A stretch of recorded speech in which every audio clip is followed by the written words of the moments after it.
नमस्कार विद्यार्थी मित्रांनो, स्वागत आहे तुमचं आजच्या नवीन व्हिडिओमध्ये। तर आज आपण 28 नोव्हेंबर 2024 च्या चालू घडामोडी पाहणार आहोत। यामध्ये आपण एकूण 10 प्रश्न आणि त्यांची महत्त्वाची माहिती पाहणार आहोत मित्रांनो। आणि तुम्हाला जर या व्हिडिओची पीडीएफ हवी असेल ना, तर व्हिडिओच्या डिस्क्रिप्शन बॉक्समध्ये आपल्या टेलिग्राम चॅनलची लिंक आहे।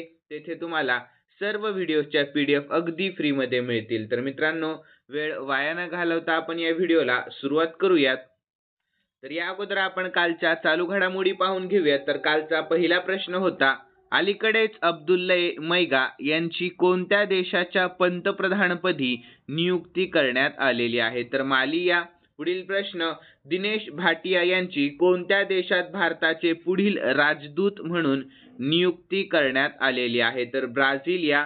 पुढील प्रश्न होता, IPL लिलावाच्या इतिहासात विकला जाणारा सर्वात तरुण खेळाडू कोण आहे? तर योग्य उत्तर वैभव सूर्यवंशी हा आहे।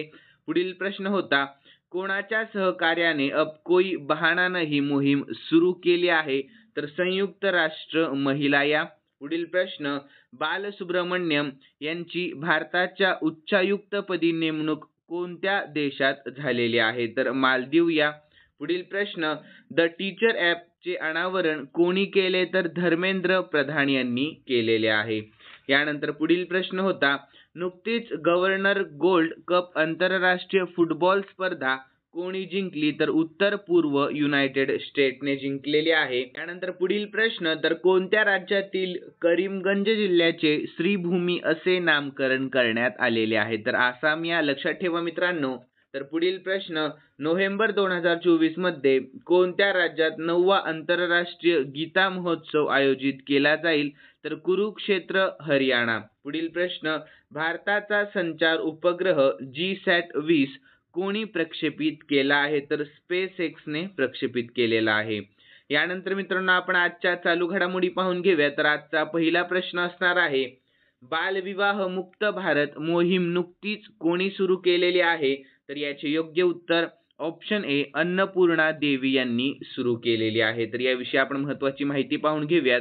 तर केंद्रीय महिला आणि बालविकास मंत्री अन्नपूर्णा देवी यांनी 27 नोव्हेंबर रोजी नवी दिल्ली येथे राष्ट्रीय मोहीम बालविवाह मुक्त भारत लॉन्च केलेली आहे।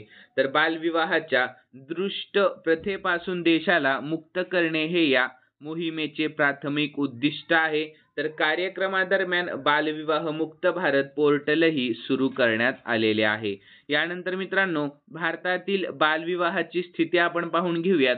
तर संसदेने बालविवाह प्रतिबंधक कायदा 2006 पारित केलेला आहे।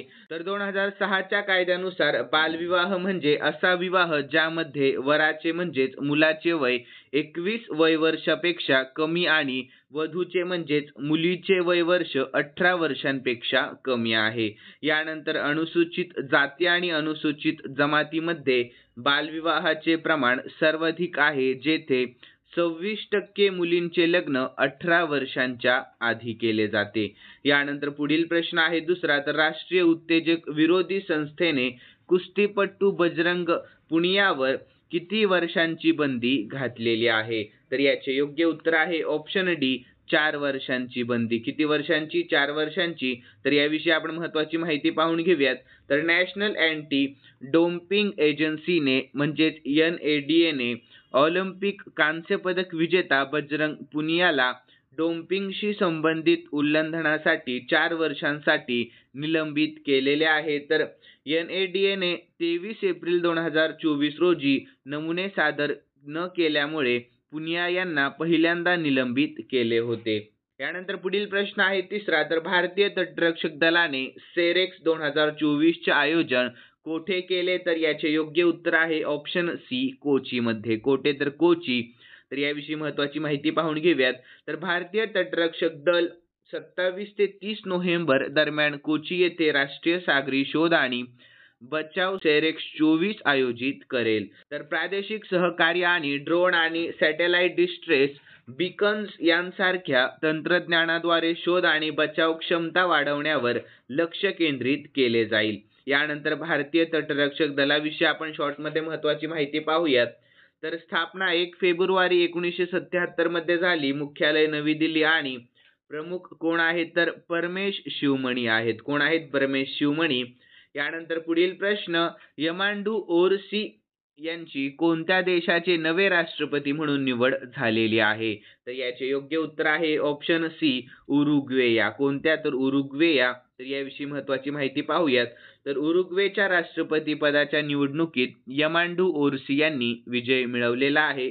तर उरुग्वे विषयी शॉर्टमध्ये महत्त्वाची माहिती, राजधानी आहे मोंटेव्हिडिओ आणि चलन आहे पेसो उरुग्वे. ठीक आहे, लक्षात ठेवा. यानंतर पुढील प्रश्न, ब्रह्मोस एरोस्पेसचे प्रमुख म्हणून कोणाची नियुक्ती करण्यात आलेली आहे? तर याचे योग्य उत्तर option A, doctor Jayatirtha Raghavendra Joshi यांची. कोणाची? डॉक्टर जयतीर्थ राघवेंद्र जोशी यांची. यानंतर याविषयी शॉर्टमध्ये महत्त्वाची माहिती आहे मित्रांनो, तर डॉक्टर जयतीर्थ राघवेंद्र जोशी यांची ब्रह्मोस एरोस्पेसचे नवीन प्रमुख म्हणून नियुक्ती करण्यात आलेली आहे. तर ब्रह्मोस एरोस्पेसचे मुख्यालय कोठे आहे? तर नवी दिल्लीमध्ये आहे. यानंतर पुढील प्रश्न 6वा, तर जगातील सर्वात वृद्ध व्यक्ती जॉन टिनीस वूड याचे निधन झाले तर त्यांचे वय किती होते? तर याचे योग्य उत्तर ऑप्शन ए, 112 वय वर्ष होते. किती? तर 112. यानंतर याविषयी महत्त्वाची माहिती पाहूयात. तर जगातील सर्वात वयोवृद्ध माणूस जॉन टिनीसवूड वयाच्या 112व्या वर्षी यांचे नुकतेच निधन झाले. तर ब्रिटिश नागरिक जॉन टिनीसवूड यांचा जन्म 1912 मध्ये झाला आणि त्यांच्या दीर्घ आयुष्यादरम्यान ते ऐतिहासिक घटनांचे साक्षीदार झाले.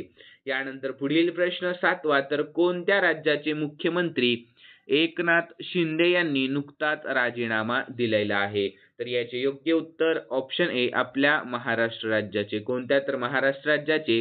तर याविषयी महत्त्वाची माहिती पाहूया. तर अलीकडेच एकनाथ शिंदे यांनी मुंबईत महाराष्ट्राच्या मुख्यमंत्री पदाचा राजीनामा दिलेला आहे. तर राज्यपाल CP राधाकृष्णन यांनी एकनाथ शिंदे यांची कार्यवाहक मुख्यमंत्री म्हणून नियुक्ती केलेली आहे. तर महाराष्ट्राविषयी शॉर्टमध्ये महत्त्वाची माहिती पाहूया. तर राजधानी मुंबई, सध्याचे राज्यपाल CP राधाकृष्णन आहेत. यानंतर राष्ट्रीय उद्याने पाहूयात. तर संजय गांधी राष्ट्रीय उद्यान, नावेगाव राष्ट्रीय उद्यान आणि पेंच राष्ट्रीय उद्यान. ठीक आहे. तर यानंतर आपण महाराष्ट्राविषयी चालू घडामोडी पाहून घेऊयात इतर काही. तर भारताच्या GDP मध्ये हे राज्य सर्वात मोठे योगदान देणारे ठरलेले आहे. तर नाशिकमध्ये आदिवासी विद्यापीठ स्थापन करण्याची घोषणा देखील करण्यात आलेली आहे. यानंतर भारतातील सर्वात मोठ्या खोल पाण्याच्या वाधवण बंदराचे महाराष्ट्रात उद्घाटन झालेले आहे आणि राष्ट्रपती द्रौपदी मुर्मू यांनी महाराष्ट्र या राज्यात विश्वशांती बुद्ध विहाराचे उद्घाटन केलेले आहे. यानंतर सुजाता सौनिक या महाराष्ट्राच्या पहिल्या महिला मुख्य सचिव देखील बनलेल्या आहेत आणि महाराष्ट्र हे FDI मिळविणारे सर्वात मोठे राज्य देखील आहे. यानंतर पुढील प्रश्न आहे 8वा, तर भारतीय राज्यघटनेच्या संस्कृत आणि मैथिली भाषांतराचे अनावरण कोणी केलेले आहे? तर याचे योग्य उत्तर आहे ऑप्शन सी, राष्ट्रपती द्रौपदी मुर्मू यांनी. कोणी? तर द्रौपदी मुर्मू यांनी. तर याविषयी महत्त्वाची माहिती पाहून घेऊयात. तर 26 नोव्हेंबर 2024 रोजी संविधान दिन आणि भारतीय संविधान स्वीकारल्याच्या 75व्या वर्धापन दिनानिमित्त राष्ट्रपती द्रौपदी मुर्मू यांनी नवी दिल्ली येथे भारतीय राज्यघटनेच्या संस्कृत आणि मैथिली अनुवादाचे अनावरण केलेले आहे. यानंतर पुढील प्रश्न आहे 9वा, तर फॉर्म्युला 1 चे विजेतेपद सलग चौथ्यांदा कोणी जिंकलेले आहे? तर याचे योग्य उत्तर ऑप्शन डी, मॅक्स वेस्टपेन यांनी जिंकलेले आहे. तर याविषयी महत्त्वाची माहिती पाहून घेऊयात.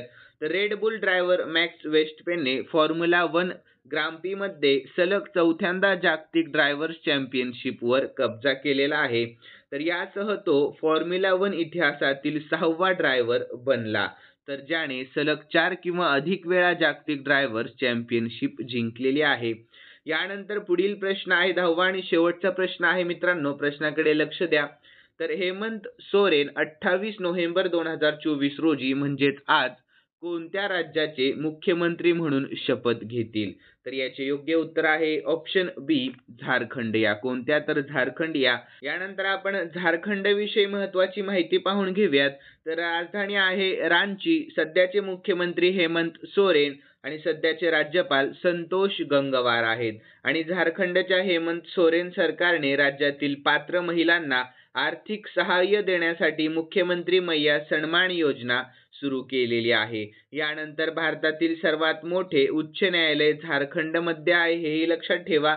आणि झारखंड अपंग विद्यार्थ्यांसाठी पूर्व भारतातील पहिले विद्यापीठ स्थापन करणार आहे. यानंतर भारतातील पहिला कोळसा गॅसिफिकेशन पायलट प्रकल्प झारखंडमध्ये सुरू करण्यात आलेला आहे. आणि झारखंड राज्याचे वरिष्ठ IPS अधिकारी अजय सिंग DGP हे आहेत. यानंतर मित्रांनो, खालील प्रश्न मी स्पेशली तुमच्यासाठी ठेवलेला आहे आणि हा प्रश्न आपण कालच्या चालू घडामोडीमध्ये पाहिला होता.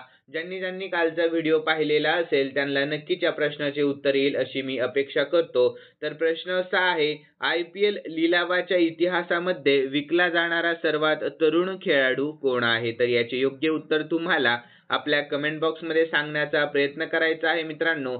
आणि तुम्हाला जर आजचा व्हिडिओ आवडलेला असेल तर नक्कीच या व्हिडिओला लाईक करा आणि सबस्क्राईब करायला अजिबात विसरू नका. तर चला भेटूयात नवीन व्हिडिओमध्ये. धन्यवाद.